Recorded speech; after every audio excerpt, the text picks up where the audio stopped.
You're listening to the Rotten Gems podcast, the show where four dudes talk about movies we love that critics thought should be taken off the shelf and be made to sit behind a desk permanently. Now let's get rotten. Marcus and I saw this together in theaters.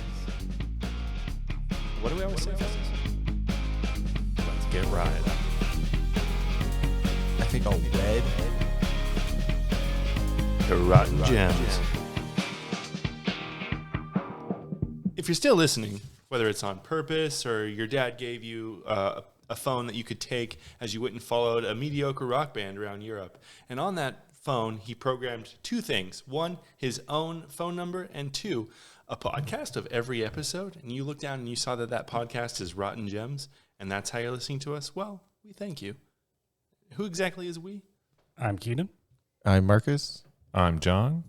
And I am Brett, and we are your Rotten Gems crew. Guys, today is a special day. We're talking about a movie near and dear to my heart. We're talking about the lovely 2008 Taken. I don't know if lovely was the right word to use there, so I'm going to take that back. We're talking about the incredible 2008 film Taken, starring Liam Neeson, Maggie Grace, and Famke Janssen. Way to miss the lob for disturbing, by the way. Disturbing? Oh. Yeah. You know what, John? You're promoted. This is your job now. The disturbing movie. Keenan trying to produce and use the soundboard. So we're talking about Taken today. Didn't do too well with the critics, fellas. But before we get into that, how do you guys feel about the movie personally? How did you feel jumping into this again at the start? Without having watched it again, what were your initial thoughts as the credits started rolling? Well, I did like it, watching it the first time. It was a pretty badass movie. Just kicking ass, taking names. But to be honest, I wasn't too excited to watch it again because it's been so long, but I thought it was pretty good. I was so nervous going back to this movie because I haven't watched it in forever. I didn't remember anything in this movie except for the one scene, which everybody can quote. Oh, yeah. The meme? Yeah. The quote from the movie. Yeah. That's the only scene I remembered, and typically that's not a good sign for a movie if I don't remember it. Turns out I just have a really shitty memory. Fair. John, what about you? Going into it, I was excited to watch it because what I remembered of the movie, kind of like what Mark was saying, just badass movie, necks being broken on railings, just doing whatever it needs to do. So those were my initial thoughts coming in. I'm excited to see this again. Hell yeah. Now, I have to say, this movie came out in 2008. I was 16 years old, experiencing my first taste of freedom. I had a job. I had a vehicle. I could be out and do what I wanted. I saw this movie 5 times in theaters. Jeez. Wow. I loved this movie so much. And then I bought it on Blu-ray the day it came out, watched it again. I've seen this movie dozens of times, but I haven't watched it again in the last 5 years. So I was looking forward to, I guess, reliving the experience here. And yeah, we'll get into that. So we've already established that we like this movie, but critics weren't fans, guys, but just barely. This Taken is currently sitting at a 59% on Rotten Tomatoes. 1 more percent and it would be certified fresh, but critics weren't having it. I would like to happily report, though, that critics are only on the one side of the spectrum here because it has an 85% with fans and a 7.8 out of 10 on IMDb out of 592,000 reviews. More than 500,000 people have reviewed this. That is 7.8 karaoke machines, 7.8 throat punches, or 7.8 seconds of electric current flowing through your body out of 10. So, like you may have noticed here, this is a podcast where we talk about movies. So you're welcome to stick around if you haven't seen Taken, but if you haven't, just be aware that you are about to be spoiled on the 2008 movie. But also wanted to do something a little different here. This is a disturbing and rough movie, so I wanted to give our first ever, I guess, content warning. If you haven't heard of Taken, or maybe you have heard about it and just weren't, wanted to get familiar with what we're looking at here, we are going to be talking a lot about the themes of the movie, which is drugs, kidnapping, and sex trafficking. Trigger warning, Yeah, everybody. Yeah, so just be aware. If it's not your thing, if that you're disturbed by that, click off. No one's going to be offended here. But don't you dare fucking use a soundboard, Keenan. If I was in charge of the soundboard, I was going to do it. Thank you. That was not the time. Okay, I was like, I swear to God, if he does a soundboard. But yeah. But I do feel like we need to use this one just to. I'm probably going to pepper this in a lot. Can I keep you? Don't. That was way worse than what I wanted you to do. Never do that again. I'm removing that sound from the soundboard. Freaking Casper. Jesus. All right, but anyway, Taken. Yeah, it's a rough movie. So let's get a quick synopsis to get us back into the plot here. A retired CIA agent travels across Europe and relies on his old skills to save his estranged daughter, who has been kidnapped while on a trip to Paris. Short, sweet, to the point. There's a little bit more layers there, but we'll dive into that. Now, normally we will like to read a review, and then we'll revisit it at the end of the movie to see if we agree. So keep this in mind, fellas, as we're talking about the movie here. Peter Travers, you guys know of him? You probably shouldn't, because he's a critic. And why would you know the names of critics except for that one that Keenan always used to pull? What was his name? James? I don't know. I blocked him from my memory. Well, Peter Travers, he's a guy who works with the Rolling Stone there. And Peter Travers gave it a 2 out of 4. And he said, it's fun for about 15 minutes seeing Neeson do James Bond as Daddy Dangerous. But the surprise wears off quickly. So we'll see if we agree with Peter Travers by the end of this year. I don't like that he called him Daddy. I kind of do. I am indifferent. So unless anybody has any further objections, I think it's time we jump into our take on Taken. Yeah. There we go. All right, so we begin. It's the opening scene, and it appears to be some home movies, and it turns out to be Liam Neeson, his character, reliving, dreaming about his daughter, his wife. She's having her 5th birthday. Liam Neeson playing Brian Mills here. Now, what do we think of Liam Neeson, guys? He's a cool dude. Yeah. I literally put this very early in my notes. Damn, he's a good actor. Everything he does, I just believe. Except for him being an American.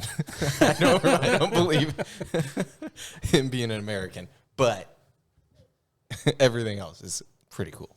You could say that most of his spec ops were probably done overseas, so he probably picked up the accent there. It's just permanently in character. You could say that. Yeah. I just did. Okay. So, I lived in New York for a while. Can't you tell? New York. So one thing I'll say on the topic of Liam Neeson is, I don't know if you guys have noticed, but this is kind of Liam Neeson's his niche now, right?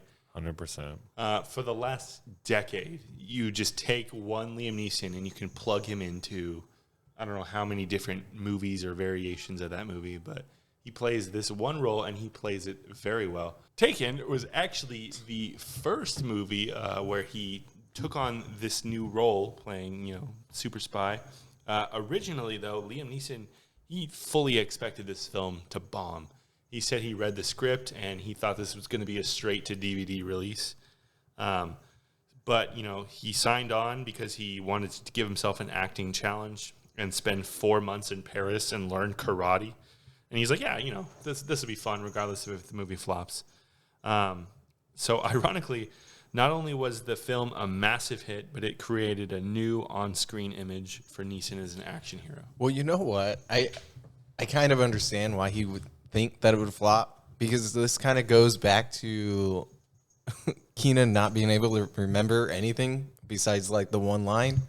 It's mainly because there's hardly any lines in this movie.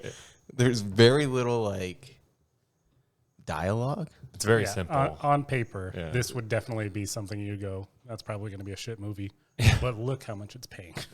He let his fist through the talking. It's a very Steven Seagal-ish movie. Yeah. Definitely. And I'm gonna go on record here. I'm gonna make a very hot take. Taken walked so John Wick could run. Just saying. You're tacky and I hate you. But no, I do agree. Yeah, no, it makes sense. Like that showed that people like this type There's of thing. an appetite for you, it. Yeah. You don't need to be super deep. Like just a little bit of hooking people in and breaking some necks. If the Taken movies would have taken off at Taken 2 and Taken 3, Taken 4 would have been about his dog. Who else can we kill in his family? I mean, I did watch the other ones and not as good for sure. But Okay, I have to ask a question because I looked at the synopsis for 2. It says him and his wife get kidnapped. Do they get back together? I think they do. Jesus Christ. yeah, so those two I've only seen once because they were not good. I've never seen them, by the way. I can't remember the specifics, but yeah. And then I think I don't know if it's the second one or daughter. I don't know if it's the second one or the third one, but the wife gets murdered. Like And then it's like him and the daughter are like do it together. Tag team in it? Yeah. But then they also made a show. They made a Taken show. Did you guys know that? Oh, I do think I found remember. out from Googling where it's streaming. Yeah. I was just like, 2 seasons? What? I learned that today. They made a show. Apparently, they just rewound, and it's him in his CIA days. It's just like Equalizer too. That is now a So show it's on Oh, yeah. CBS. with Queen Latifah. It probably was. Yeah. You know what though? If they are back together, him and his wife, Well, they're not anymore because she's dead. But that's pretty Allegedly. messed up for Stuart. I think something happened to Stewart too. Yeah. Okay. I I can't mean, remember. I think he died. She moved on do, fast. do we really feel bad for Stewart? I do. Because I wanted, he wasn't a at the bad guy. beginning of the movie, I'm like, okay, obviously we want to hate this guy. It's kind of like that kid from Small Soldiers. Like, okay, you want to hate this guy because he's not the main guy. But I didn't see a motorcycle in sight. He bought her a horse. It is so funny that you say that because right after this opening scene, Brian goes and he's checking out the karaoke machine for the umpteenth time. Whenever he finally buys it, he then takes the karaoke machine to his daughter's birthday. We see the mansion. We see, all right, Stewart's loaded. We see the family dynamic. Wife's remarried to this new guy. And I wrote in my notes, Stewart seems nice, but I feel like they want us to hate him here. I think that was like my one note is like, am I supposed to not like this guy? But all the way through the movie, he seems like he's a pretty just decent nothing but dude. supportive. You're right. Aside from the, I guess, discovered shady business dealings he does. But Dealing with oligarchs in Russia. But was he? I mean, I thought that was like him questioning. Yeah, like, he do was you like- have those? No, he said does say you. He said like I wouldn't let you be around my yeah, daughter. Your unless shady deal that fell out with the Russian oil company. Like he said it happened. well, I mean, he's a businessman. Yeah. Those are It's bound gonna to happen. I mean, if you want to make money, you gotta do them. But anyway, so Do you know how many podcasts we've blown out of the water just to get a couple more listens? so we love Stewart. So just let that be known. We love him so far. So just keep that in He mind. can buy us horses too. He could be my daddy. just let us use his jet. That's fine. Karaoke machine's nice, but how could you not have the reaction that she did when he pulled out a horse? It's like, thanks, Dad. Oh, and I got one more complaint. I did like this movie, but I got a lot of complaints. Maggie Grace as a 17-year-old was very unbelievable. So what's really funny is there's a few scenes in the movie that she runs, and it's very awkward. So weird. I learned today that she actually got coaching on how to run like a 12-year-old. Like That's not a flail joke. your That arms is when not a you joke. run. Yeah. They did that on purpose because, obviously you were dealing with trafficking and like adult themes here. Not that human trafficking is an adult theme. Like it's just a very harsh reality in the world. But like they're going to have her be a victim of trafficking, show her later scenes that, but they also wanted to like, hey, this is very much a child. And like, we want to give her these childlike mannerisms just to further hit home with this. Yeah, that makes sense. Yeah. It was- How it old was was she creepy. technically during the filming? I don't know 17. because The actress? Yeah. this was 4 years after Lost. Right. And she was probably in her 20s during Lost. Yeah. Oh, for sure. And definitely did not. And what's funny is Katie Cassidy played Amanda. So in the film, Kim was 17, Amanda was 19, but Maggie Grace is 3 years older than Katie Cassidy in real life. So well into her 20s for sure, which is what they usually do adult act. And thankfully, I wouldn't want a child in this role. Yeah. Hard movie. We wouldn't be here right now. Yeah. No, you would not be listening to this podcast. But anyway, let's push this along. So we've seen the birthday party. Liam Neeson, Brian. I'll just call him Brian from here on out. Brian gives it the karaoke machine.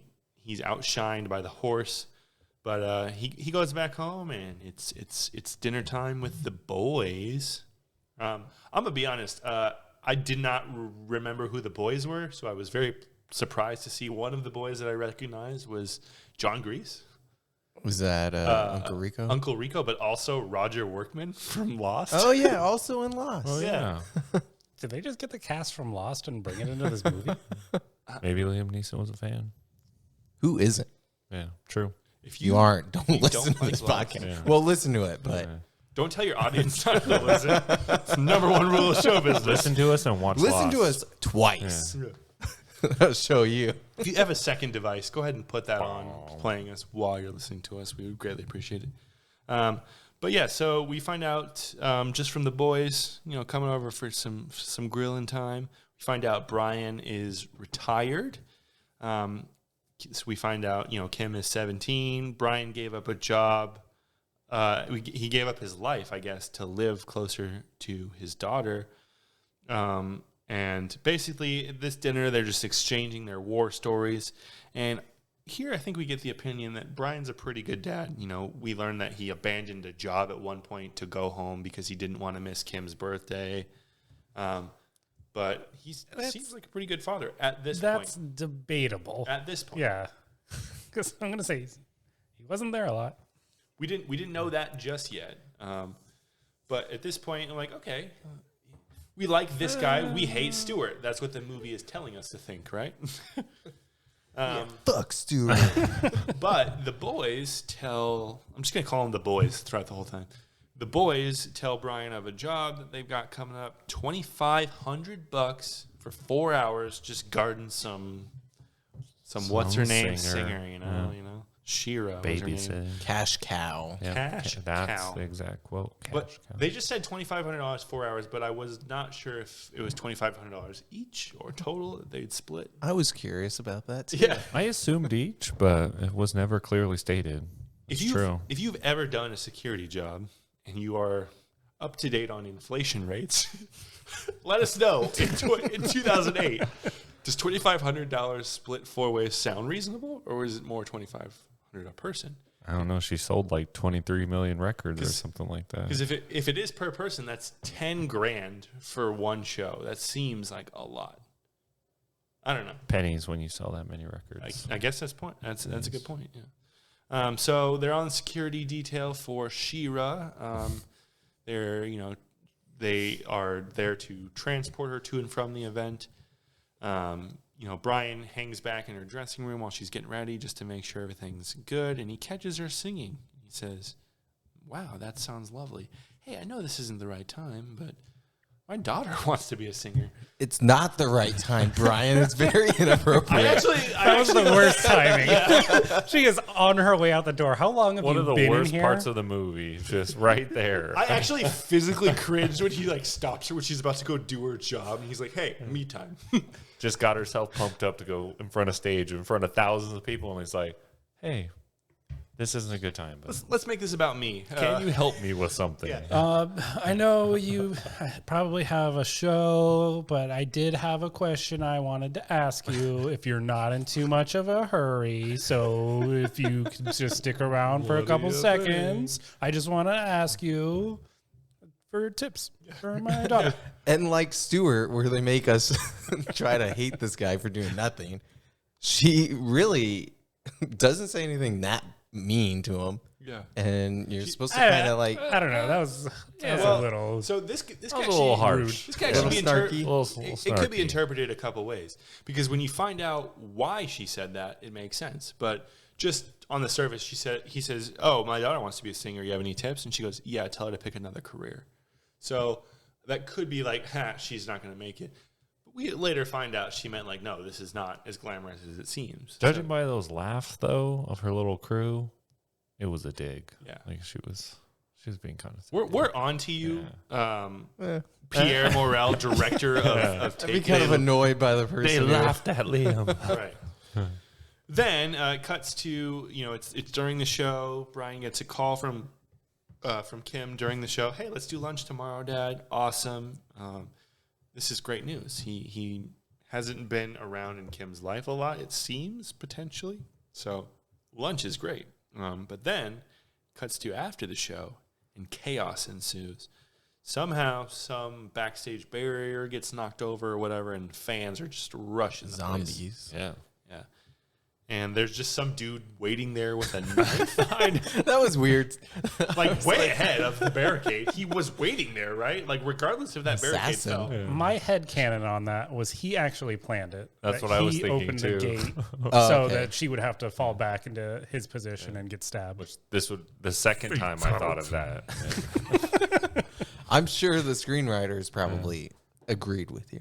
It was just funny how they showed it. Like the screen breaks and they're running and they show him behind the pillar and he's like, "It's like, I got my knife ready." Like, Just blade glistening in Just the light. exactly. Yeah. Polished before he got behind that column. Freaking incels, you know what I mean? When a woman exists. But, Brian, obviously, we get the first glimpse of Brian's CIA chops here when he very quickly and successfully subdues the singer, or the He took down the singer? he just fucking killed Shira. Broke her arm. How dare you? The try movie to took escape. a dark turn. what did you say about my daughter? Punched her in the vocal cords. She'll never sing again. You can't see. How You find a new career. How dare you tell my daughter to find a new career? I found you, and now you need to find it. Brian hired that guy. But anyway, Brian subdues the attacker and then quickly gets Shira into a car, and she's panicked. This is like the worst experience of her life. It didn't really seem all that bad to me, to be honest. Like, oh, guy with a knife. Like, the guy You got a lot of hot stab takes her. tonight. Yeah. in the grand scheme of action movies, Attempted murder, it's not a big deal for me. hear me out. This whole scene, it was about like 10 seconds. Guy pulls a knife, Brian judo chops him a few times in the throat, gets him on the ground. They're in the car within 10 seconds. And in 10 seconds, she's like, her heart is racing. She's out of breath from 10 seconds. Somebody tried to murder her. I- Literally went for the lunge with the knife. Like, I've choked on my food and almost died. Oh, that's in a totally the longer same. amount of time than that. That's totally the same of a human being trying to take your life away. I guess, but I'm just saying, like, she'd be like, if she was like, damn, that was crazy. She's like, "Fuck, bro, what?" Fridays, am I right? You see that guy's knife? It was so small. Yeah, 9 to 5. 9 to 5. What can you do? God, in I'll Philly never- they had a machete. It was crazy. I'll never get tired of these hot takes by sports guy Brett. Sports guy Brett. I'm just saying, I feel like since 2008, I've been desensitized to these types of movies. And a little 10-second scene where someone almost got stabbed after watching movies like John Wick 2, John Wick 3. I haven't watched Nobody, but apparently that's right up there too. Have you guys seen that one? This girl's No, not but an I've heard it's assassin, really good. though. Right. Again, but what I'm saying is, like, at the time, I was like, oh, yeah, that's crazy. But now watching, I'm like, yeah, that didn't seem like that big of a deal. I don't know. Again, desensitized. It did. Yeah, you deserve that. I don't disagree. Yeah, it that transitions into the car scene where Brett is like, "Why is this girl upset? Like, she's fine." But She had a right She's to all be fine. I noticed more on this view of when I watched it that I was like, "Dang, this scene's kind of awkward again." Like, I really don't want to watch this scene right now where she's crying, she's emotionally broken because somebody tried to stab her with a knife, and then he's like, shh. It's okay," and then I was just like, This is kind of weird. It's like the most realistic thing. I'd be like, there. you wouldn't bring her into your bosom and raise her. You're good. Then you have Brett in the car going, "What are you crying for? Get over it. You're alive." Drink some more beer. You're a millionaire singer. You can't handle a light Just write a stabbing. song about it and get over it. Come on, John Mayer. I didn't mean to trivialize it. I'm just saying. Years of movies since then. Desensitized. Again, take and watch so all these movies can run. I will say it again. But anyway, they get her to safety, and she's more inclined to hear about Brian's daughter's interest in becoming a singer then. So she hooks it up. She gives him a business card, like, here's my vocal coach, here's my manager, just proving you need to know somebody. She was going to pay for it, too? Yeah. That was dope. She completely changed her tune there. And This so pleases me. Yeah, and so we like her again, right? Yeah. Director of Taken, Pierre Morel. I agree with Soundboard. Yep. Yeah. So at this point, it's now the next day, and we're cutting to lunch with Kim. Brian got there first, excited dad, getting ready to see his daughter, got her the milkshake she likes. But Lenore came too. The mom came. Boo. Yeah. Which, Lenny? Come on, Lenny. Lenny. I gotta say though, I freaking love Famke Janssen. She, like Jean Grey, freaking Nip Tuck. Did you guys watch Nip Tuck? She wasn't. Yes. She was so good in Nip Tuck. I dig her. Yeah, huge crush on her as a teenager, for sure. And as an adult, I can say it. But now we find out what this lunch is really about, and that's Kim wants to go to Paris with her friend Amanda and their cousins, whatever. They're going to stay in this nice house there. 90% of the time, there'll be in museums. Yeah, I love the Mona Lisa. And it's here, Brian says, this is dangerous. I'll think about it. And, Kim storms off in a huff. But now this is where we learn that the marriage didn't go too well. Brian was absent a lot. And again, we said it in Hook, but more of the overworked dad trope. Oh, you weren't always around. You were so busy with work. Blah, blah, blah. Like, I get it. You got to be there for your family. But if it's someone's job and they're providing and saving our country. Yeah. I mean, like, that's was a questionable. preventer.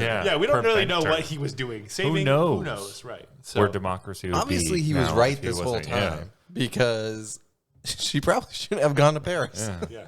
I gotta say, I mean, throughout the entire movie, he never drops a "I told you so," which is pretty bold. Because I would be like, "I fucking told you." Remember when we were in the diner and I said no? I fucking told you. Want to listen to me now? Bust out that karaoke machine. We're doing a duet right now.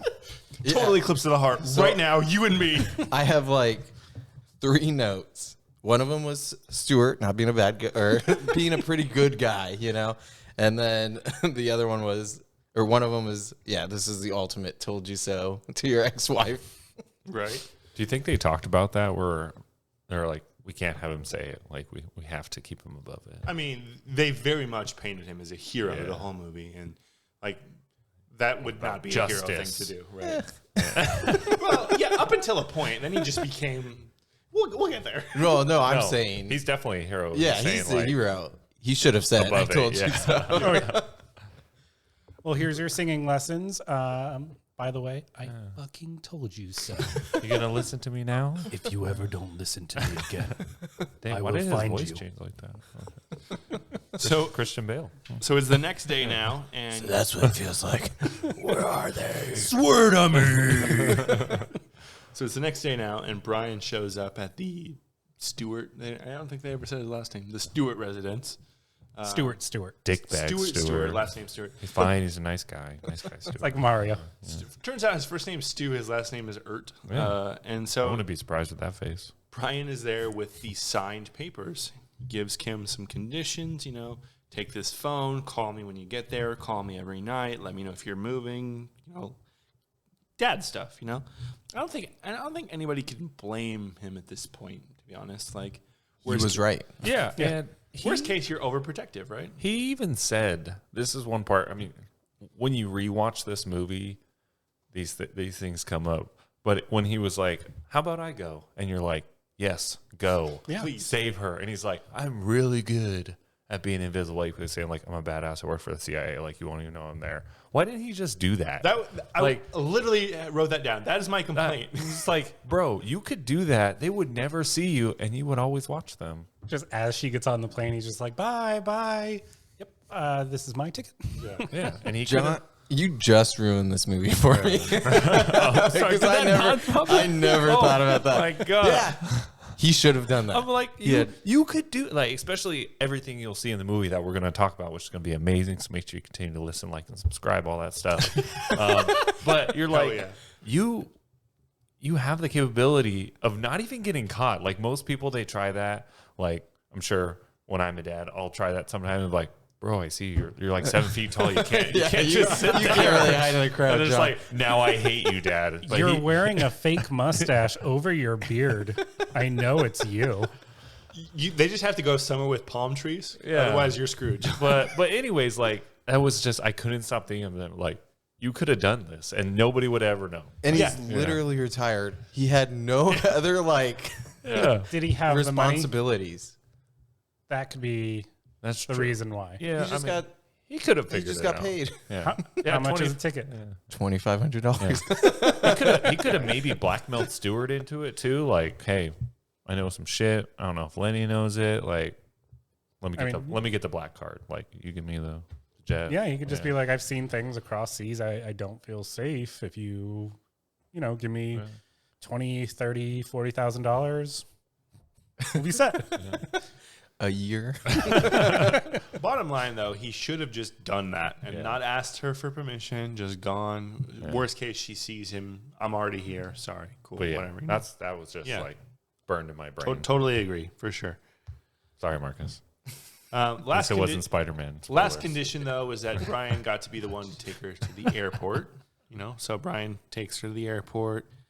He's helping her with her bags, but he pulls out a map from the bags, and it doesn't look like Kim's just going to Paris, right? She's got other plans.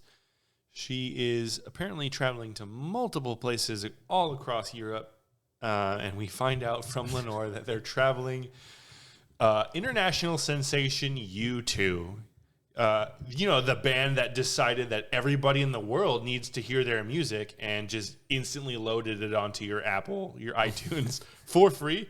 Was it that? Another hot take by Brett attacking you two.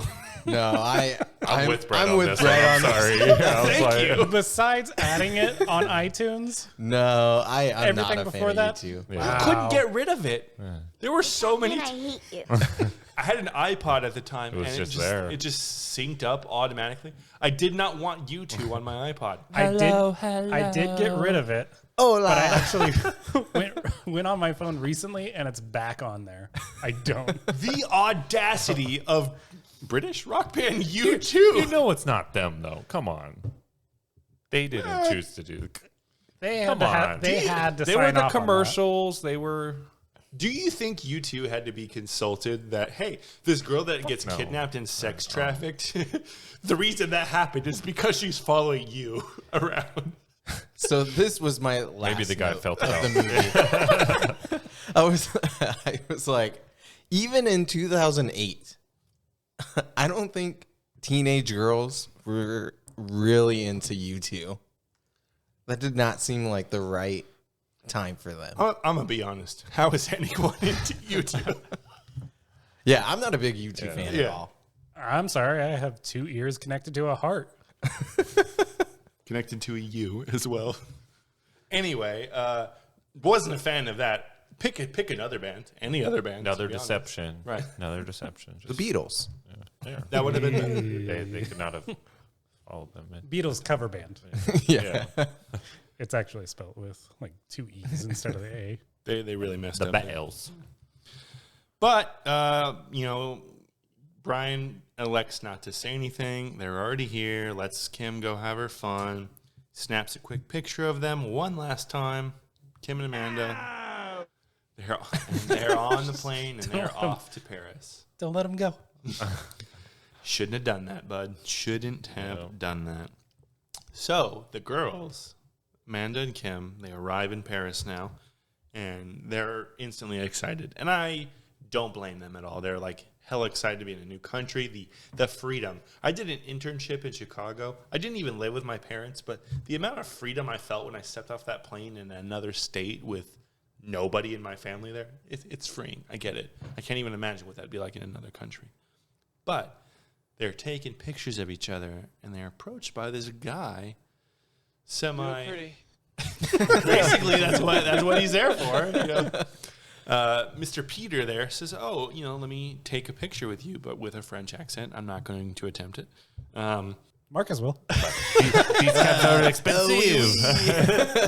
Let me take a picture, young lady. My pee-pee. Peter snaps a picture of the two of the girls and then says, "Hey, cabs these days, they're fucking crazy expensive, right? You want to share with me or something?" So much money, these scatties. So they do. They take them. The cab takes them where they go, and then dumbass Amanda's like, "Yeah, we're here by ourselves. We live on the 5th floor, and yeah, we'll go to a party with you tonight. We have the entire place to ourselves." She was literally begging to be kidnapped. Could they have made it more obvious that it was going to happen right then? Right. Oh yeah, the security code. Yeah, I know. It's actually broken. Just come on in. If you look at it, We leave a this key time, under the mat. Yeah, which he found out. But I was watching it because I wanted to see if he kind of saw them, because she put something in there, and he's just watching it. Yeah. Just watching them the whole time. So at this, I said you look shitty. So Peter gets on the phone, calls up his buddies. 2 girls around 18, gives them the place, the address. So now we cut back to Brian, and Brian's freaking out. He calls, he finds out, Kim's flight's landed. No call from Kim. That was one of the conditions. So that's not good. And he calls Lenore. It's the middle of the night. She's sleeping. "Hey, what's up with Kim?" And she's like, "She's a teenager in Paris. Let her be." Brian calls again. Finally gets through. We're on the phone with Kim while Amanda's, I guess, rocking her face off to Blur song 2. Was it? It was, right? Yeah. Just the whitest rock you can ever think of. I jammed out so hard on Guitar Hero 2 to that. Blur was great. I mean, that one that song. one song, yeah. Song 2. Name 4. Name 4 of their songs. Song 1. What happened to Song 2. Song 3. Song 4. I remember at the time being like, "This song is fucking awesome," but now I'm like, is this literally Blur song 2? Man, our palates have evolved in these Mine hasn't. in these years. Brian finally gets through. Kim goes to. So this part I was confused about then. I'm confused about now. The layout of this place. So she goes somewhere where it's quiet, which is a bathroom, floor. which she can look through the bathroom. Yeah, window. it's like a U or something. Yeah, like a square shaped layout, like an O or something, where she can see through the window. Somebody can just watch you take a shit from the living room. Right. We're just not used to French architecture. in comprehending having a whole floor. So it's like when you're in a room, you're like, oh, it's like they're slowly connected, but no, this is wrapped around the other side of the building. Right. And so she's watching Kim while she's on the phone, and it's here. I remind you what this movie's called, fellas. It's not called U2 World Tour. What's this movie called? Somebody got took. It's called Taken for a Reason, because Taken. now... Taken for a reason? Taken for a reason. Now the kidnappers, they break in, and basically for the next Man. for the next 5 minutes, it's just pure chaos. And then you have to relive it later on. And I'm just like, God. He Just get to the relived killing. that hundreds of times on the plane, where he just re-listens to the recording over and over. That had to drive him a little mad. Oh, it did. We'll get to that. He's just building up that meter Yeah. to be able to do what he needs to do. So Kim says they've taken Amanda. Brian gives very clear and short and specific directions. I need you to go to this room. I need you to listen. They're going to take you. Tell me everything that you've seen. And what's interesting about this rewatch is previous, like I said, I watched it 5 times in the theater, several times on Blu-ray before, but this is the first time I've ever watched it in subtitles. And like, I didn't catch in the previous viewings that Kim is actually shouting words, like when she gets taken. Yeah. Like she says, 6 foot. tattoos, or no, she says beard, 6 foot, tattoo, star and a moon.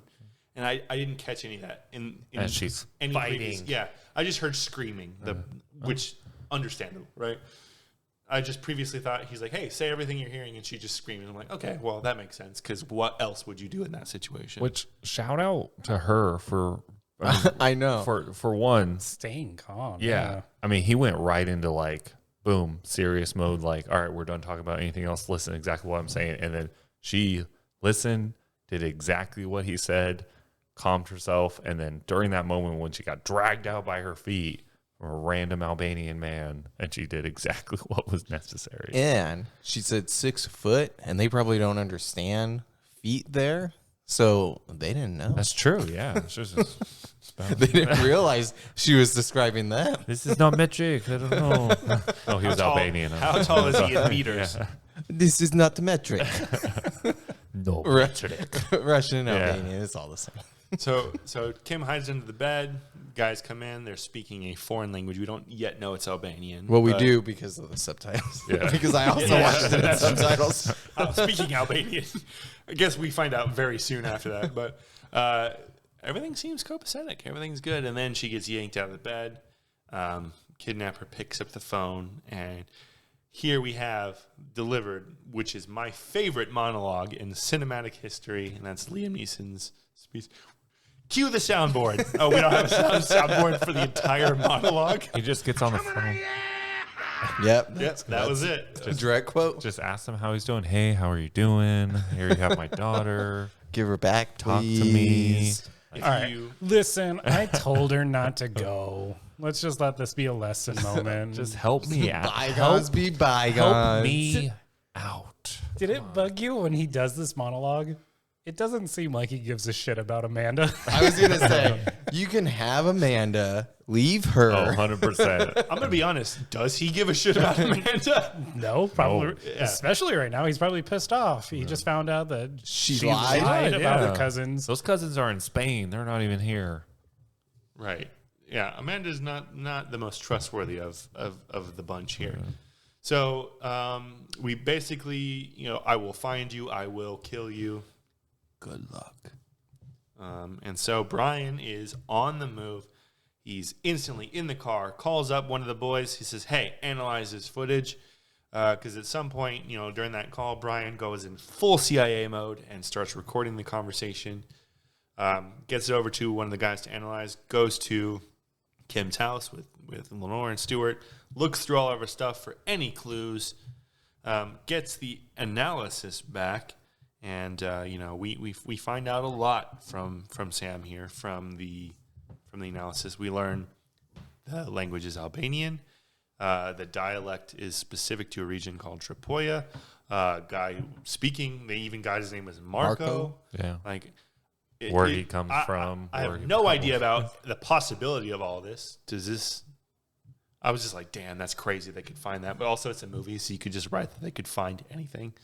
And we know from Life Aquatic, based off of the birds, they could tell where Bond Stooge was just because they could hear him in the background. So Crazy stuff. The track CIA, anything, right? yeah. So at this point, Sam, reveals all this information. He says one thing very important, though. They are working. This group of Albanians, they specialize in a trafficking ring. They used to lure people in, promise them jobs as maids, but now they just start kidnapping girls. But the most important part is our analysis says that you have 96 hours from the time of kidnapping until you never see them again. And so they got to act quick.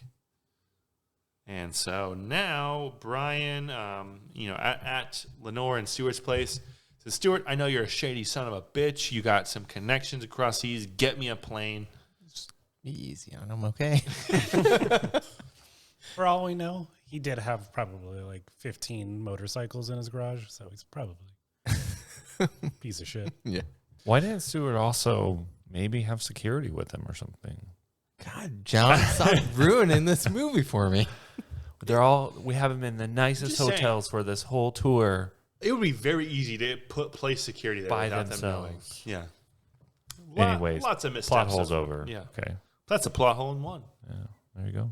Bing. Sports guy here. Sorry, You Mark. like that? Yeah. So Brian gets to Paris, and he is just. Oh, actually, no. Let's back up a little bit. You mentioned he's on the plane. He's playing that recording over and over and over, rewinding it. Good luck. Rewinding. Good luck. Good luck. Good luck. Gets to Brian in Paris, though, and you can tell he just grocery shopped, because then it comes to my favorite trope in movies, where when someone has been to the grocery store, they will hold a bag with a French baguette poking out of it. Yeah, the groceries are sticking out. He is in a place where When I in guess it's Paris. probably- I would say common. this is the one acceptable use of this movie trope. Do you ever just go to the store and buy a French baguette? Oh, Yeah. yeah, every day. Every time you go, right? I thought you had to. But also a paper bag.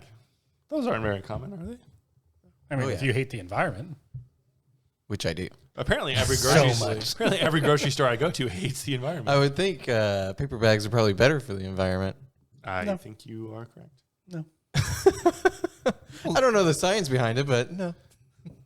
Paper made from trees. There's trees in the environment. It checks out, I think. Those microplastics in that plastic bag. But Brian, French baguette and all, I just think it's really okay. I can't get past this. It's funny. Brian gets to Paris and he's like, "Oh, I need to get in this building. My first step is to grocery shop."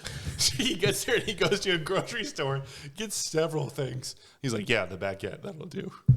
But whatever. He takes that. And he gets into the building, puts the bag down. End of that. Finds his way up into the apartment.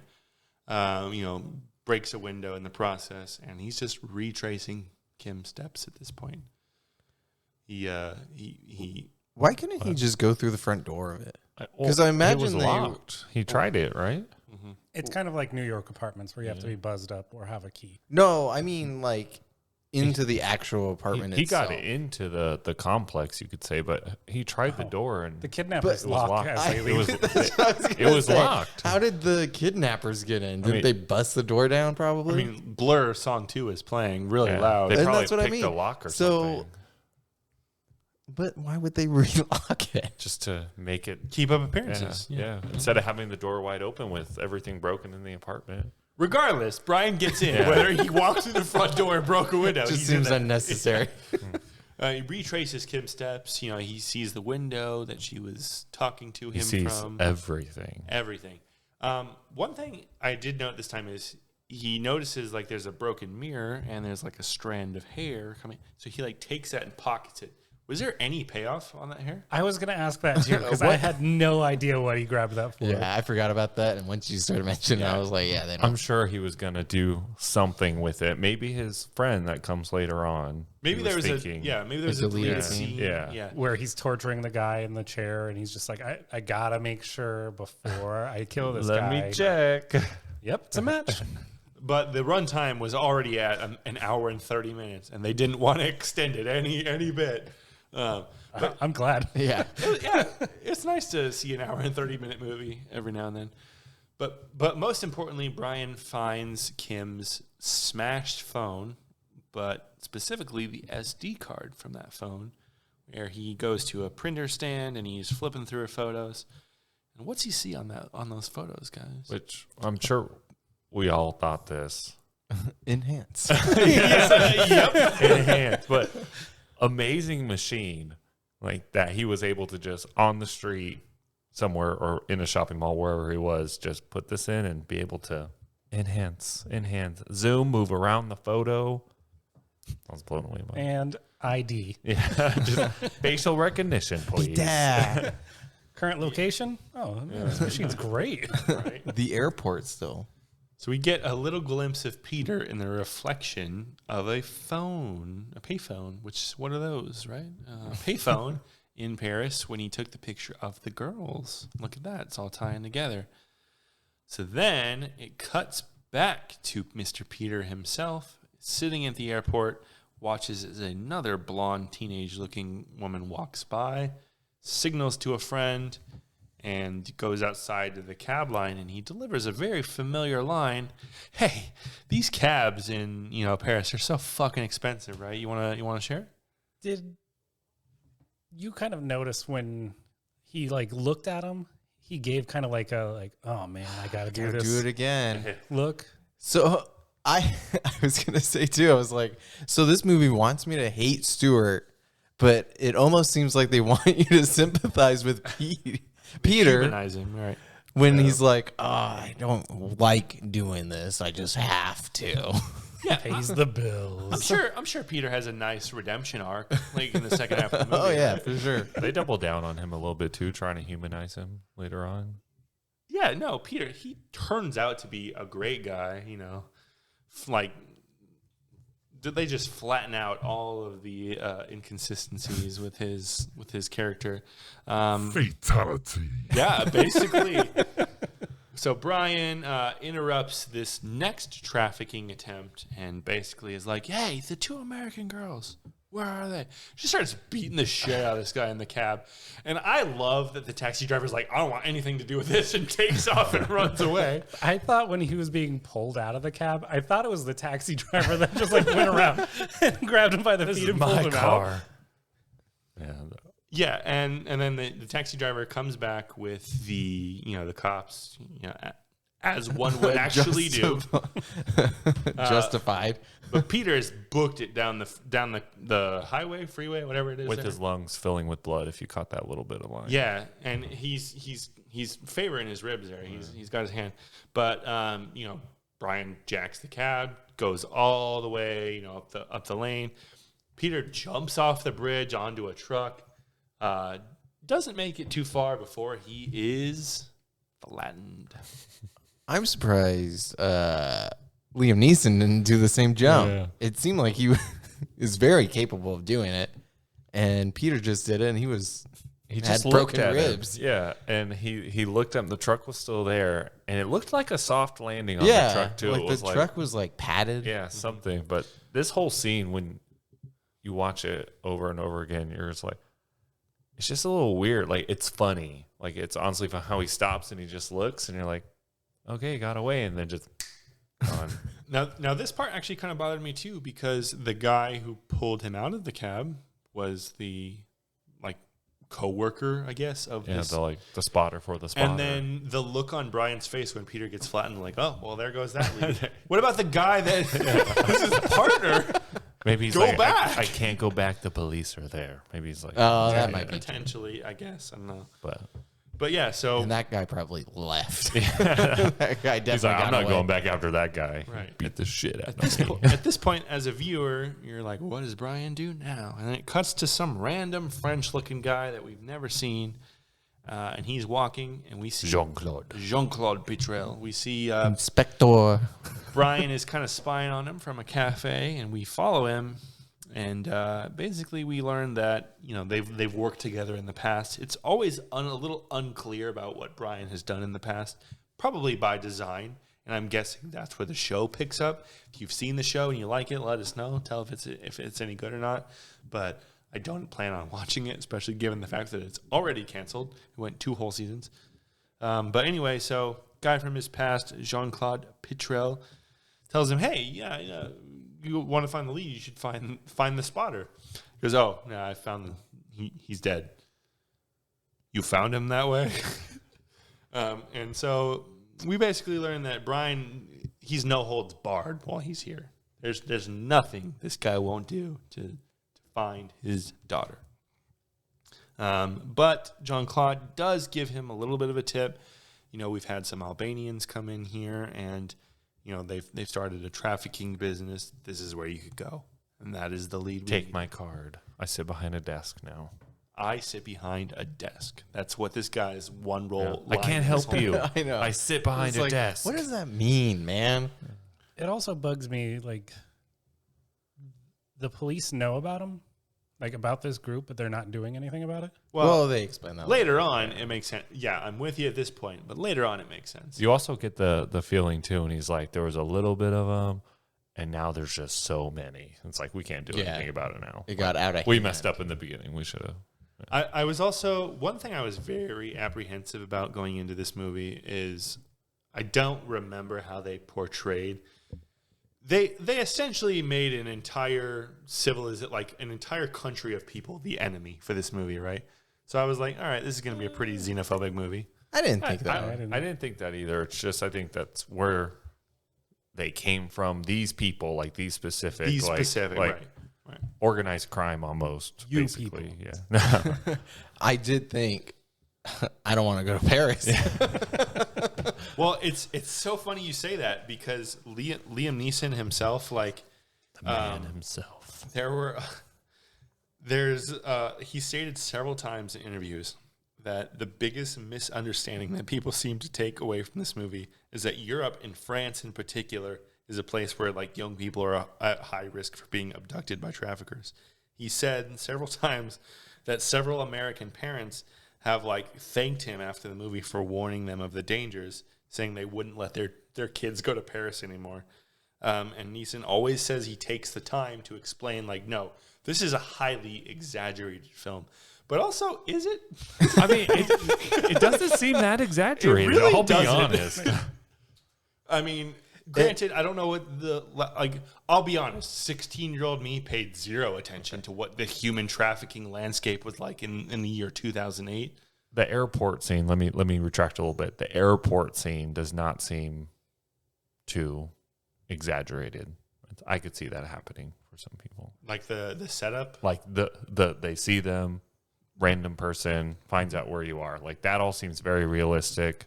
Some of the other stuff that happens, maybe not realistic, but And I mean, let's be honest, that could happen anywhere. It's not. That's true. It's not That's like a Paris only thing. yeah.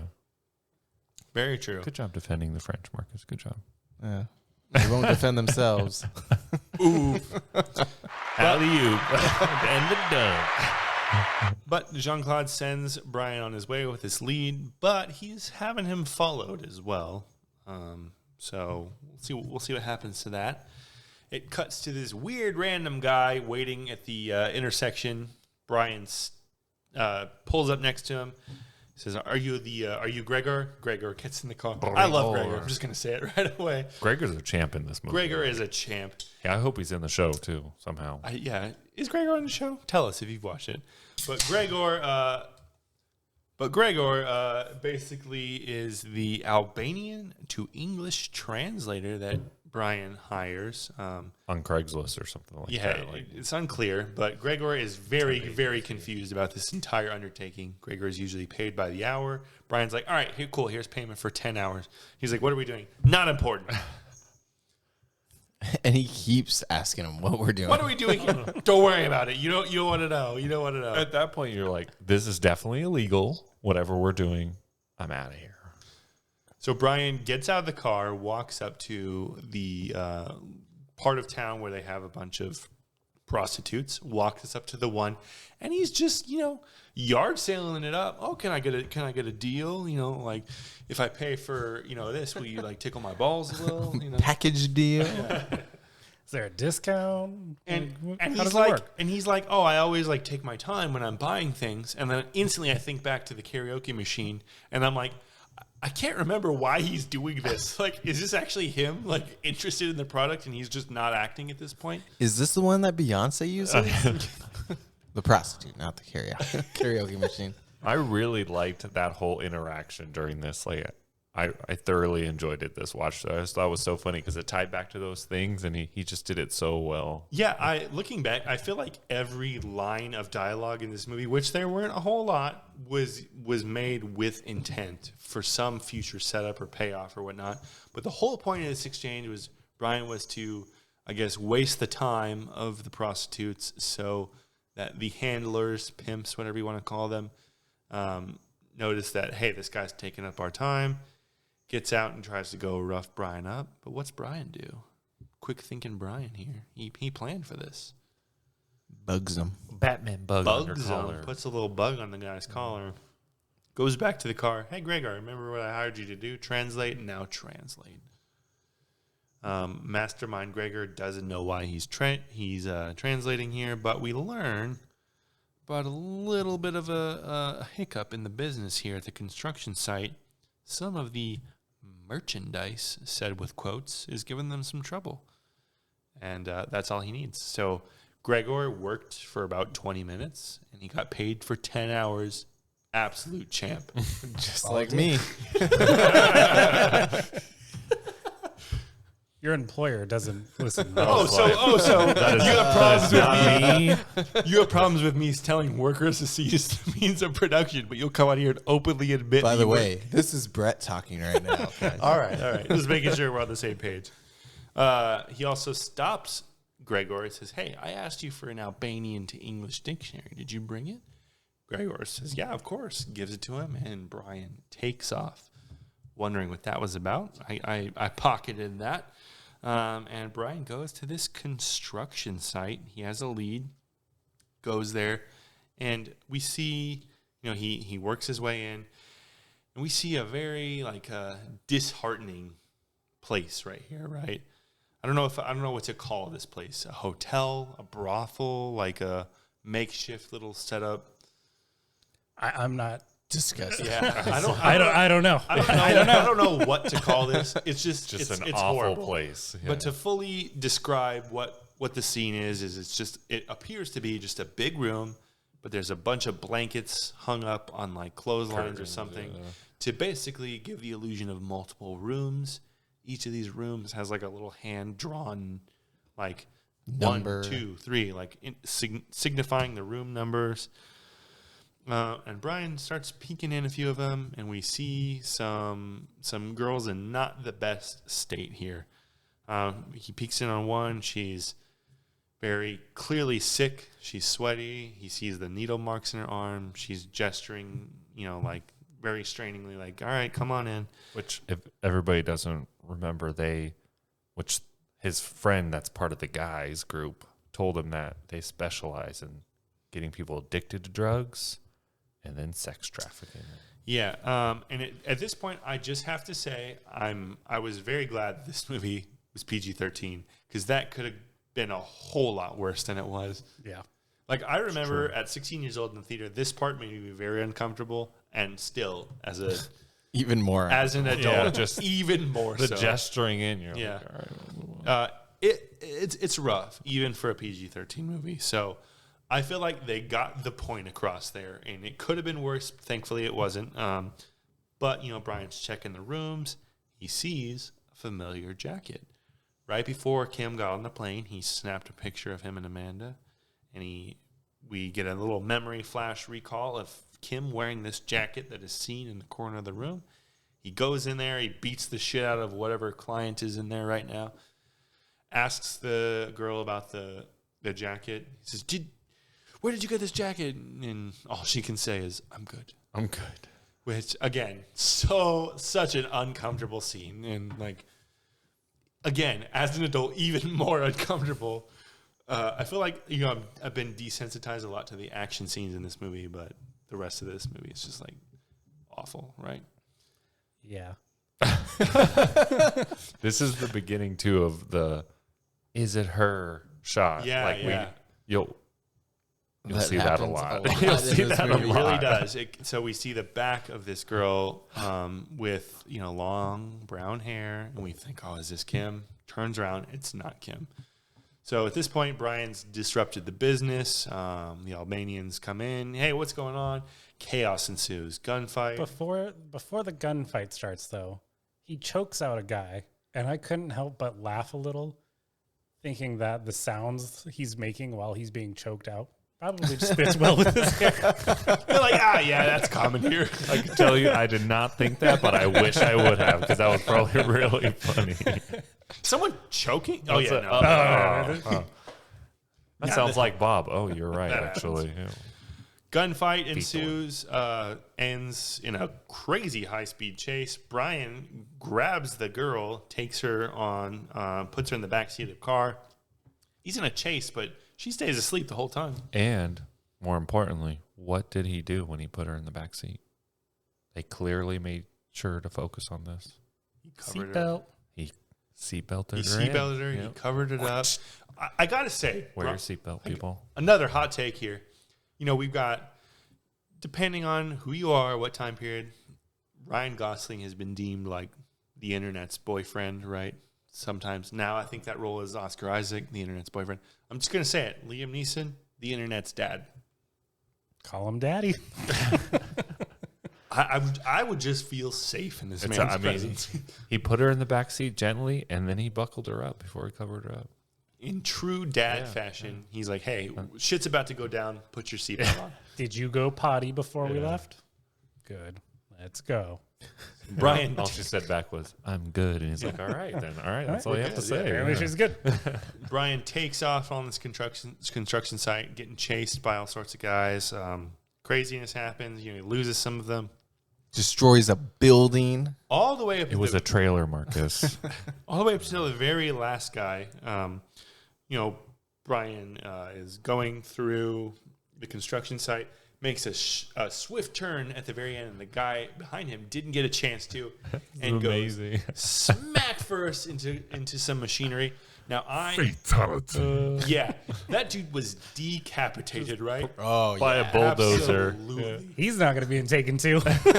Now this is one of those movies that I kind of wish it was rated R because that would have been a cool kill. But okay, and I need to make a full confession here. I'm a dumbass, and I didn't know what that truck was called. I wrote when I was taking notes.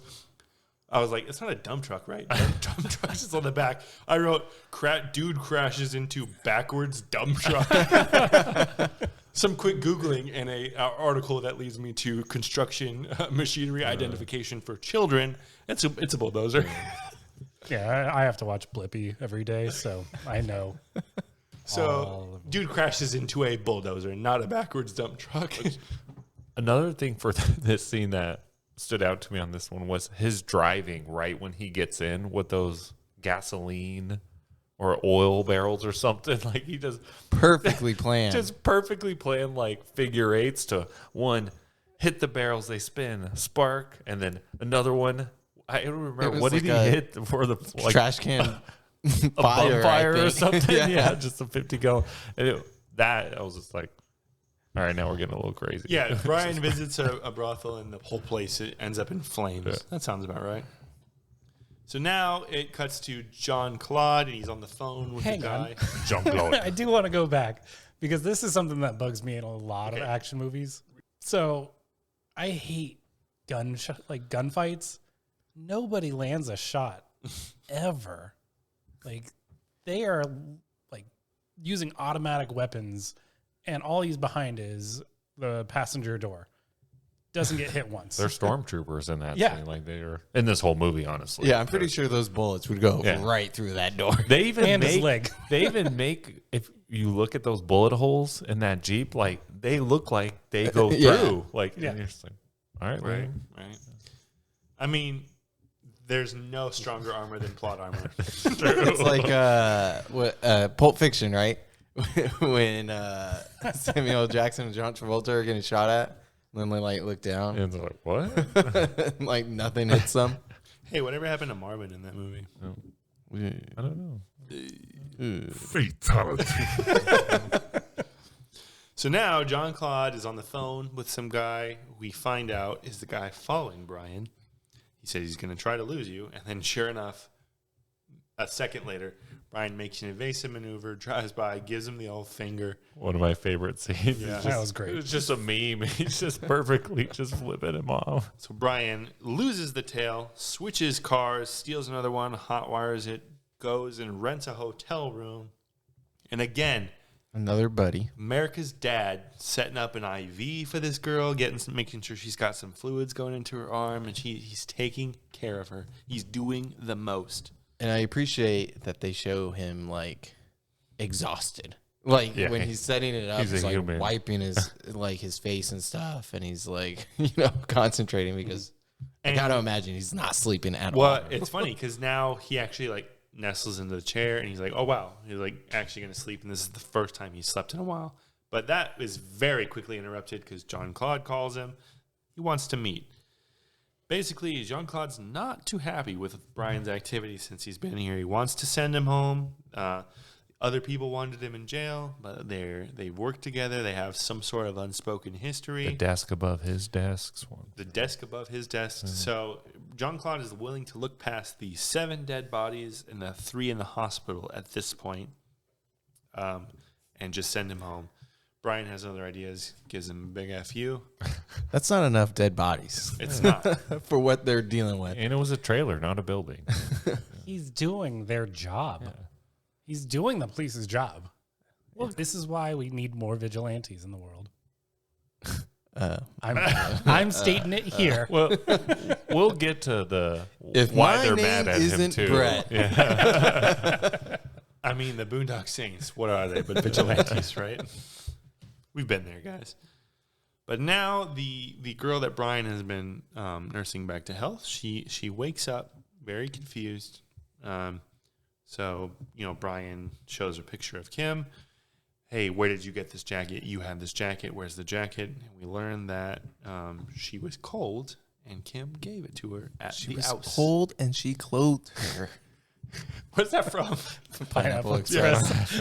I clothed you. And so she tells Brian of the house with the red door that, a little flashback. She pulled up in a car with Peter, arriving to what she thought was a party, and she was taken there. So Brian asks about the red house. That's the title of the movie. You said the thing. I said the thing with the thing. So Brian shows up at the red house now. And truly one of, if not the greatest scene from start to finish of this movie. Brian shows up, meets the henchman at the front door inside. They're very confused why he's there. Says, go get the boss. They say, we don't have a boss. Pulls out a business card. Who is the business card for? Inspector Jean-Claude. Betrayal. Basically says, go get your boss. He rolls a nat 20 on his intimidation check right here. Or charisma.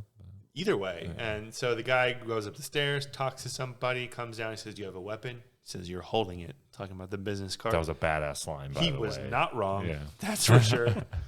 Brian gets taken to the boss's room, where we're shown several guys sitting around a table.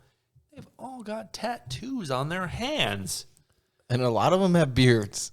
A lot of them And have. they all have the same name. And And they're they're from the same place. All 6 foot tall. So what's funny is, obviously, previous viewings, I know what this room is. But again, this is the first time I've watched with subtitles. So I didn't catch the tattoo with a star and a moon before. So now when you see all 5 different guys sitting around a table and all of them have a star and moon tattoo, the significance, again, just further hits home. This movie is a masterpiece. I have to say it. You start playing Guess Who in this moment. Yeah. Yep. Okay, you count the beards, you count the tattoos. It could be anybody. So Brian's just having a conversation with them. He mentions, all right, I'm here because your rate's going up. He says, oh, we've already negotiated the rate with Mr. McCone.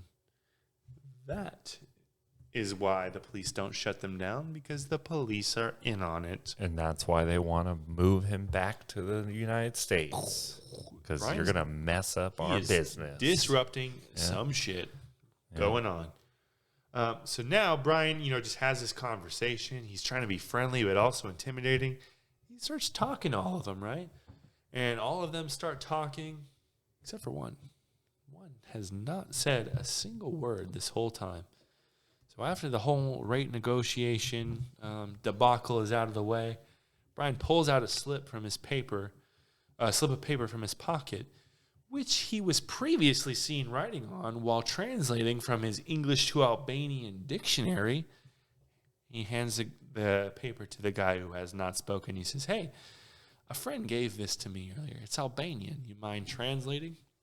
Guy holds up the phone, or holds up holds up the paper, shows it to everybody. They all share a little laugh. Are we going to do a reenactment? Do it. Something like this. Good luck. Get over here! Yeah, that's all Brian needed. He heard the words in the voice of the dude on the phone, and this is my favorite part of the entire movie. Brian looks at the guy and he says, "You don't remember me. We spoke on the phone 2 days ago." Cue visible confusion. "I told you I would find you." And that's all it takes. And absolute chaos ensues. Could you imagine being that guy? Just like, oh, fuck, you actually did it? How you don't shit your pants right then and there, I don't know. But Brian very, very strategically kills every single Albanian in this building, except for one. Except for one. The guy who said the words. Marco from Tripolia. Tripolia. I also particularly love this scene because he kills all the dudes in the room, knocks the one guy unconscious, and then when the reinforcements come, He pretends he's dead. he's Yeah. freaking laying under the body of a dead guy he killed, pops up and shoots him. Insane. This movie walks so John Wick could run. I'll say it again. They also show him assessing everybody in the house as he's walking through. He's just like, okay, 2 guys in that room, 2 guys in that room. You're dead. Yeah. You're dead. I'm going to get you with a throat rip. Exactly. Insane. I'm getting hyped up again just talking about the scene. Literally my favorite scene in the whole movie. But then it cuts to the next scene here, and he's waking up Mr. Marco. And how does he wake up Mr. Marco here? Not the most pleasant of ways, I imagine. With a rope tied in a knot at the end, and then he swings it Whoa, under the chair. Ooh, And he scratches his balls. Dog scratch my balls. Okay, Mads Mikkelsen would have been great in this movie, right? I mean, any movie. In literally any role. Except for probably like the Harry Potter prequels. I just feel like the damage has been done there, right? Yeah, it's not his fault. It's not. Anyway. So it's time to wake up Mr. Marco here. He jams 2 metal rods into Marco's knees. And, gives him a little shocky shock here. Turns on the shock for a few seconds. And he gives like at this point, Brian is unhinged. He gives like a supervillain monologue.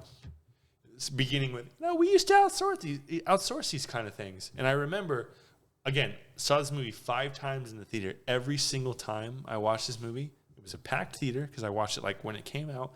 When Brian says, "We used to outsource these kinds of things," every theater I was in cracked up laughing at that point. Don't know why. It's kind of weird. Yeah, that is weird. Very weird. I don't necessarily think that's supposed to be Outsourcing. Torture. Which is why I want to double back on the xenophobia potential here, because it's at this point Brian delivers a line to Marco and he says, like, "You come to this country, take advantage of the system. You think that because we're tolerant, we are weak and helpless. Your arrogance offends me. And for that, the rate just went up 10%. He actually said that in the previous scene when they were negotiating. But he says that to the Albanians. We're torturing the Albanians. I just feel like the demographic for this movie, it's just a bunch of dads, right? So I just feel like the narrative of all that is kind of like, let's hate a race of people. I don't know. That we'll talk about that a little later in the does it hold up. But Brian turns on the shocky shock. Marco's not talking though. This guy's got balls of steel. I was. I don't understand that. I don't understand why he spits in his face again. Because it's like, dude, you literally just got shocked. He's not afraid to do it to you again. Spitting Just in movies give the grosses me out. information. The whole point of Brian's weird monologue is that, hey, you have good power here, so I can shock you for a long ass time. So get talking. I'm gonna do it again. So he might as well talk. So there's a chance I don't. Obviously, he's going to. I mean, he deserves it.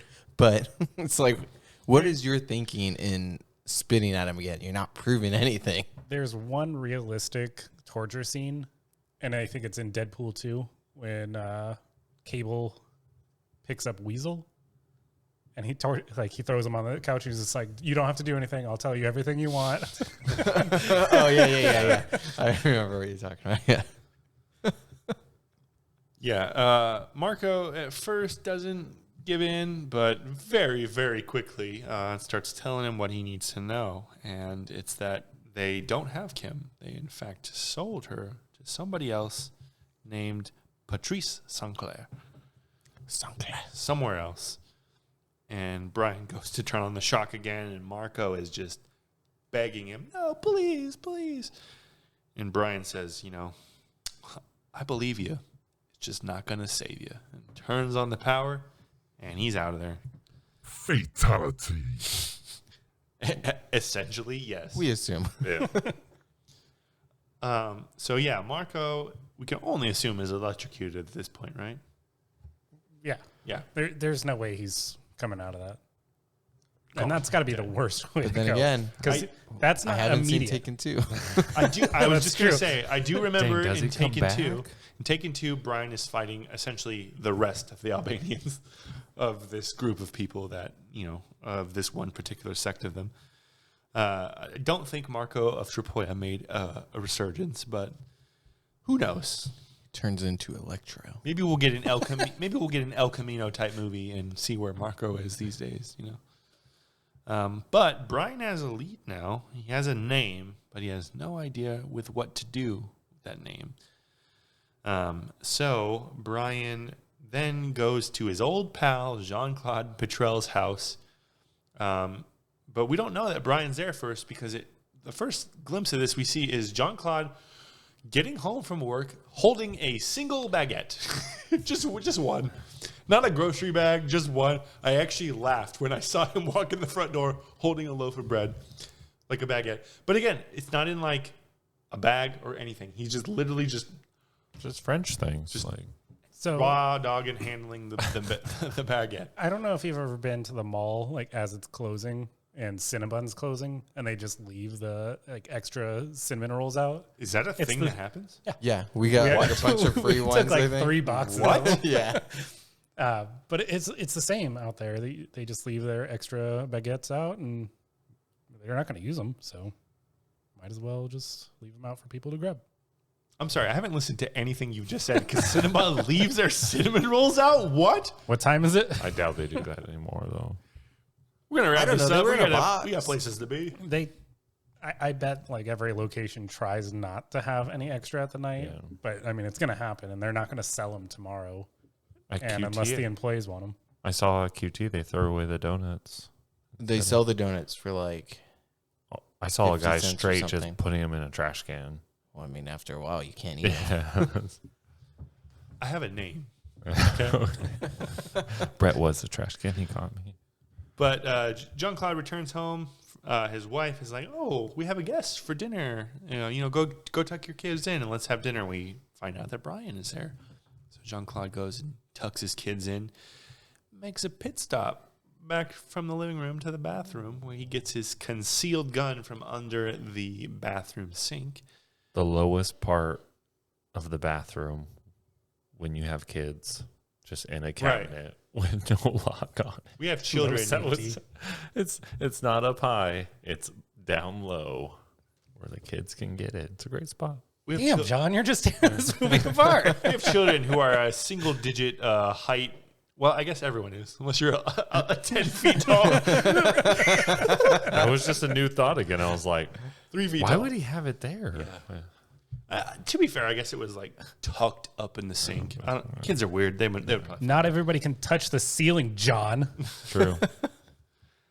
But Jean-Claude goes to dinner. He's got his gun stashed away, and I love this thing they do in movies where two people are talking about something, but they do it in a way where the third person there doesn't know that It's like, they're wait, talking what? about What's it. going on? Huh? Yeah. I feel like they gave that up pretty quick. Though, Very 'cause he was just quickly. like- They did. Their subtleties went out the window. Well, I know, Jean-Claude. Are you in on it? And his wife's like, what shit? What shit? Wait, Brian, what? Are you in on this shit, Jean-Claude? What shit? Tell me about the shit, honey. And Brian, full tunnel vision. Jean-Claude pulls out the gun, points it at Brian. Brian's fucking chess moves, guys. Fucking chess moves. Says, "Oh, nice gun. It would sure be a shame." Dumps the bullets on the table that he Slides already it. found. Slides him out of his sleeve of his jacket. I got him. This is what happens when you sit behind a desk. You get slow. You forget things. And what do you forget? Then I'm gonna shoot your wife. He's gonna shoot your wife in the arm, but just a flesh wound. What the fuck, though? Yeah, what the hell? Crazy. What again? When I see this, I'm just like, damn. He was just so nice to her. He just shot her. So, but anyway, so he basically forces Jean-Claude to give him the information, saying this would have been very easy if you would have just given me this information to begin with. But we got a picture of Sinclair. And so the very next scene, Brian has infiltrated Patrice Sinclair's party. And Brian's in the Shark's Den here. Is that the saying? Shark's Den? Whatever. Shark Tank? Shark Tank, whatever. The Lion's Den, that's it. Brian's in the Lion's Unfortunately, Den. I'm not approving of human trafficking, and for that reason, I'm out. But only because I'm in the same business. I'll give you 25%. So Brian is now in the room of one of the buyers of this auction and sees basically the process. Everyone's got their own little buttons, and they're bidding on these girls. Again, very, very uncomfortable scene, especially when it shows the last girl and last up to bid. American certified pure. That line made me want to vomit. Yeah, I was like, ugh. And speaks a little French. I mean, barely. But she even said, she never spoke French. Amanda spoke French. Yeah. So I thought that was weird. Right. And so, Brian forces the guy to buy her. The guy says, "You'll never get away with this." And he says, "For your sake, I hope I do." And walks out of the room right before he gets conked on the head, unconscious. I didn't remember that part either. I was like, how does he get out of this? It was an interesting scene where you're just like, all right, he's got him. And then all these things he's ever done. And then he just walks out of a door and gets hit in the back of the head. It's like, all right, I guess he's caught. Wasn't able to make it out. But he wakes up and he's handcuffed to some sprinkler system above. I don't know. Imagine your hands Water straight pipe. Up. Yeah, imagine your hands straight up in the air. He's handcuffed to the pipe. Patrice Sinclair is there right away. "What are you doing? Who are you?" "That's my daughter." Patrice basically says, "Oh, tough shit. Well, all right, kill him, but quietly." No, he does this in the worst way. This scene actually pissed me off because he even goes like, I I'm a dad. kids. I'm a dad. I have get kids. it. I get it. I have 2 daughters. A son. No, you're a fucking monster if you have kids. Yeah. And he made it seem like if she wasn't sold, you could have her. But in this game, there's no returns. Yeah. No takey backsies. No takey backsies. And she's apparently been bought for $500,000. Yeah. So, Brian doesn't take that for an option. And basically, Patrice says, "Kill him," quietly, leaves the room. Takes Brian all of 5 seconds to bust out of this shit. The pipe's not very secure, which I'm going to guess he's probably the first person ever handcuffed to that pipe, right? I'm going to flex and bust out of here. Or that's their favorite pipe, and that's why it's not just very, so loose, yeah. Brian makes quick work of the guards, shooting a couple of them. Patrice is like, "I said quietly, motherfucker." Brian goes out there and pumps 3 shots into him, and Patrice gives the most pathetic speech. It was nothing personal. It was just business. Brian, again, absolute badass. Just killer line. It was personal to me. 5 more shots for a total of 8 into this guy. Don't know how many his gun holds, but it seems as though it was all of them. He had the And crazy eyes. He Unlimited had bullets. the crazy eye, hydrogen psychosis. Killed his best friend. Abducted his daughter. I mean, when Different you're movie. breaking people's necks, what it looks like over railings, you have enough bullets in a gun. to kill So people as it's well. funny you mention that because up until this point in the movie, Brian's preferred way to take people out is either run them over with a car, have some crazy self-inflicted accident, or some karate moves where he's just knocking them unconscious. Aside from the Albanians, hideout, he hasn't really used a gun too much. But at this point, it's just full gun from here on out. In his dying words, Patrice mentions that there's a boat nearby.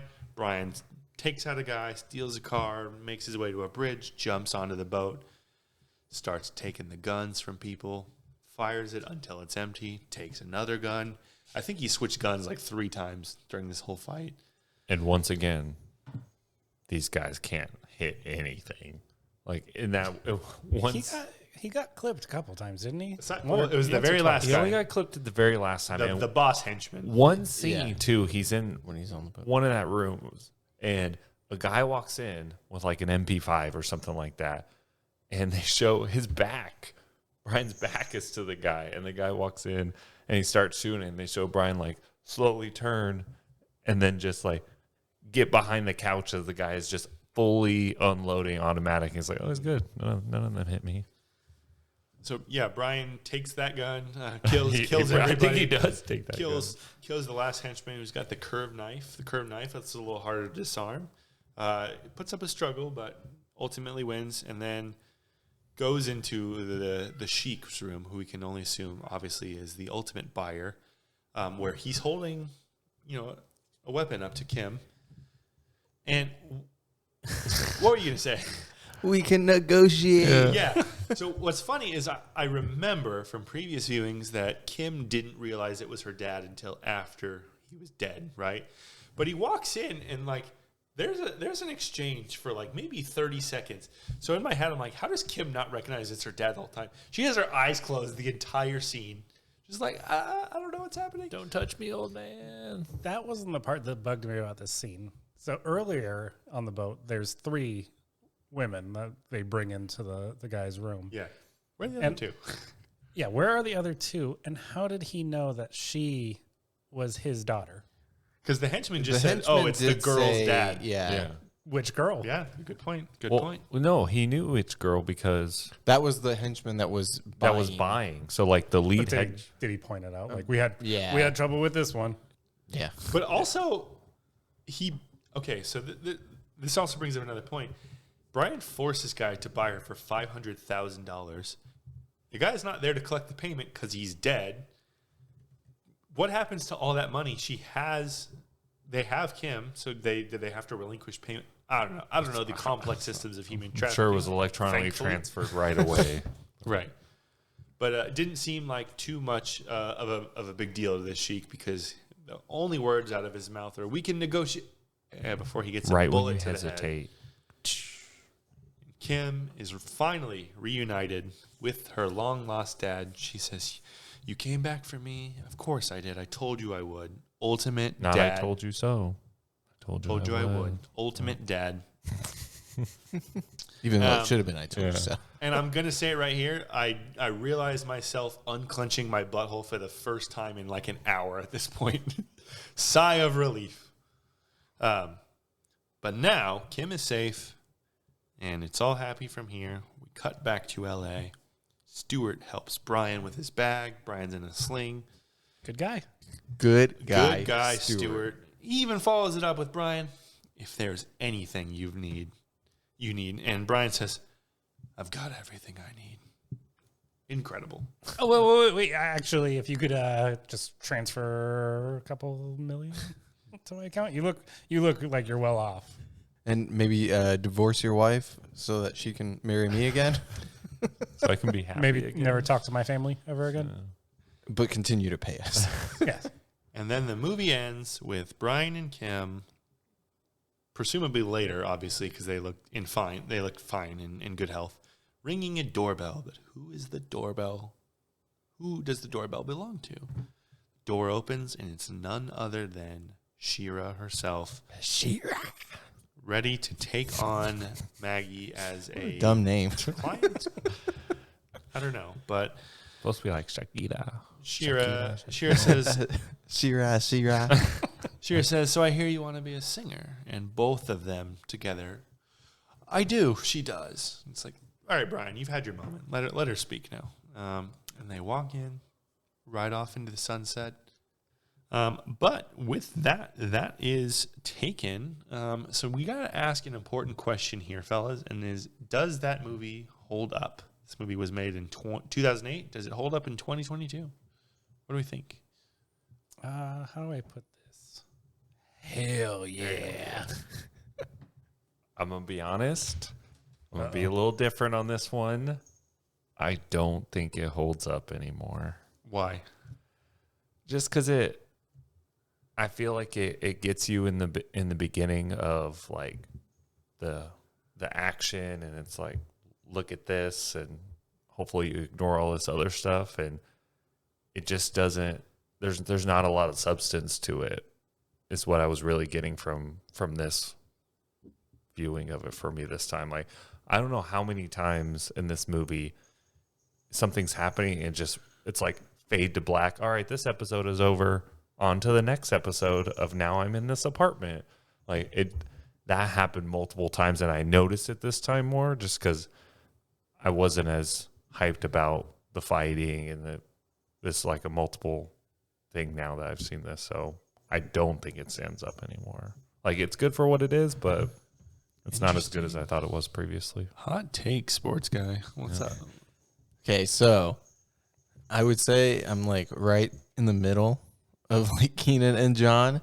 And before we started recording the podcast, like right before we started recording the podcast, I'd be leaning more towards that hell yeah. But then with all of John's points, you did take a lot of the air out of this movie. John's points, it kind of leaned me closer to John's. So I'm like right in the middle. Yeah, I mean, I like the actions. I like the fighting, but like what you were mentioning before, it does kind of shine a bad light on a lot of things that maybe over exaggerated. It was still entertaining though, so it kind of holds up. Yeah, I'm gonna agree with Keenan. I think it holds up, but I'm gonna say I acknowledge your points, John, about there's really not any substance. Thank you. It's not a deep movie. It's really not. But I don't think it was intended to be in 2008 or now. I think this is the ultimate dad fantasy movie. Every dad wants to be the ultimate protector of their children, right?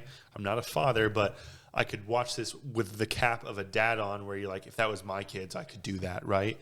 Every dad wants to be able to be a spy and go kick ass if it means saving your family. I would want to do it. I couldn't do Right, it. but that's what I mean is this is a fantasy of yours, right? Like, oh, I would like to do that, so I will live vicariously through Brian Mills here. So although it's not a movie of substance, I don't think it was ever intended to be. My only qualms with this movie holding up is, again, the xenophobia. I was very kind of apprehensive to listen to how, let's see if they... because I didn't really recall like how if they painted like an entire race of people or country of people like in a certain way. I didn't feel like they did it too bad, aside from that one line again about like, oh, you come to this country, you take advantage of our resources or whatever. And I feel like the audience for this movie, again, the dads, they might take that away, especially given the fact that you're still fighting the Albanians in Taken 2 and 3. It's not something that goes away. So aside from that, I think the movie holds up. It is a generic action flick. It's better than a straight to DVD movie. It's fun. It's edge of your seat, but ultimately I think that's all it was ever intended to be. And for that, I'm in. So at this point, guys, this is where we normally like to play some games in the show. Games. I do have to say something though. It's games. When we arrived to this podcast recording station today in Scenic John's dining room, Let's go. We had a little previous discussion. Normally, we like to play this little game called Bed Would Be Head, where we take 3 people from the movie. You get it. It doesn't feel really appropriate to do it with this movie for reasons that are obvious. So we're going to skip doing that tonight. We're just going to play the other game. Not that there's anything wrong with that. We're just going to play a little game we call 7 Degrees of Who. So we'll pick one person from the movie. Who wants to pick the person? I want to pick. I don't know the guy's name. You knew the guy's name. Uncle Rico. John Grease. John Grease. Yeah. So we're going John Grease to a randomly generated celebrity. And the first one on the list is another J name, Mr. Justin Theroux. Ooh, I like Justin Theroux. Yeah. So, who wants to start us off? Well, Marcus, you picked, so you start us off. Go John Grease, Justin Theroux. All right, so John Grease is Napoleon Dynamite. And that was John Heater? Yeah. Heater? John Heater. All right, you want to go to the next, John? Sure. And Going John Heater now to Justin Theroux. okay, let's go with John Heater was in The Benchwarmers with Rob Schneider. All right, I'm going to go with Rob Schneider was in The Waterboy with Adam Sandler. Okay. Let's do Adam Sandler to Leslie Mann in Big Daddy. Leslie Mann was in Knocked Up with Paul Rudd. Okay, so I want to go. Paul Rudd was in I Love You Man with Jason Segel. Okay, Jason Segel was in Forgetting Sarah Marshall with Jonah Hill. Here we go. Callback to a previous episode. Jonah Hill was in Night at the Museum 2 with Ben Stiller. Take it home, Marcus. Ben Stiller was in Zoolander, and he breakdance fought with Justin Theroux. Relax. So did that it. was I did not realize that, by the way. Zoolander. 10. That's not bad. It's not good either. We could have got it with Paul Rudd back to Wanderlust. So I don't think anybody saw that. yeah, Yeah, I was did trying to not get see to Your Highness I think Oh, you I forgot saw he was in it. Your Highness. Yeah, I was going to do Your Highness. That's what I was trying or to get to. American Psycho is what I was trying. He was in American Psycho? I haven't. Yeah, it's been he's a one minute. of the. He's one of the guys with That was my third Yeah. one. So mine were Zoolander, Wanderlust. So now we're reaching the end here, guys. So I think it's only time that we revisit that bad review that we had earlier from Mr. Peter Travers from the Rolling Stone, who said, "It's fun for about 15 minutes seeing Neeson do James Bond as Daddy Dangerous, but the surprise wears off quickly." I'm going to just flat out disagree with all of that here, but let's read the room here. What do you guys think?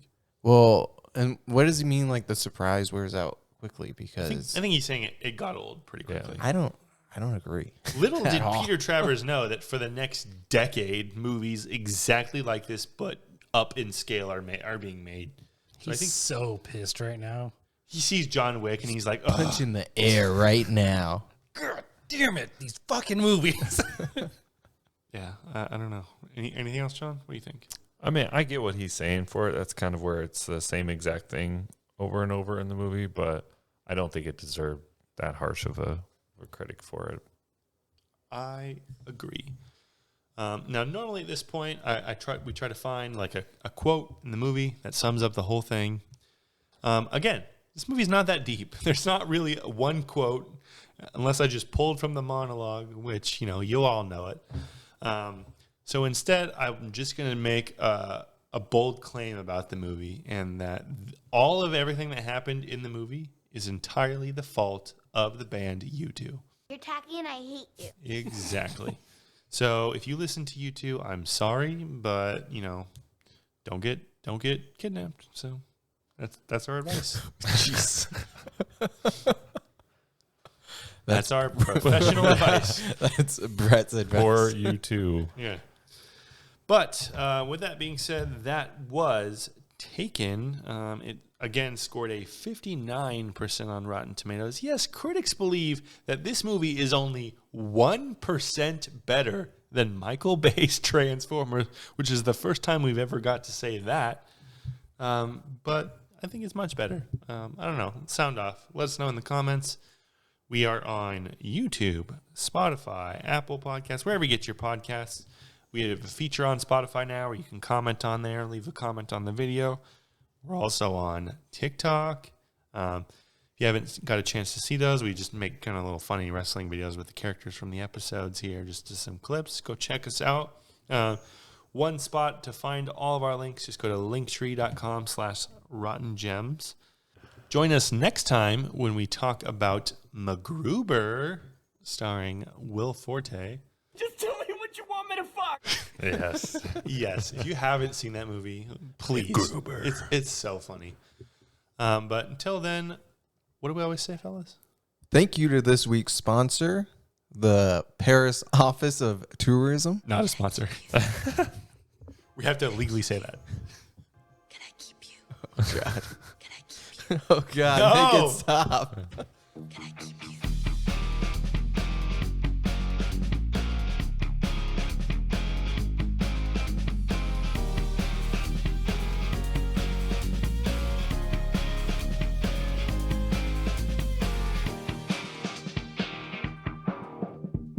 Now's not the time for dick measuring, Stuart.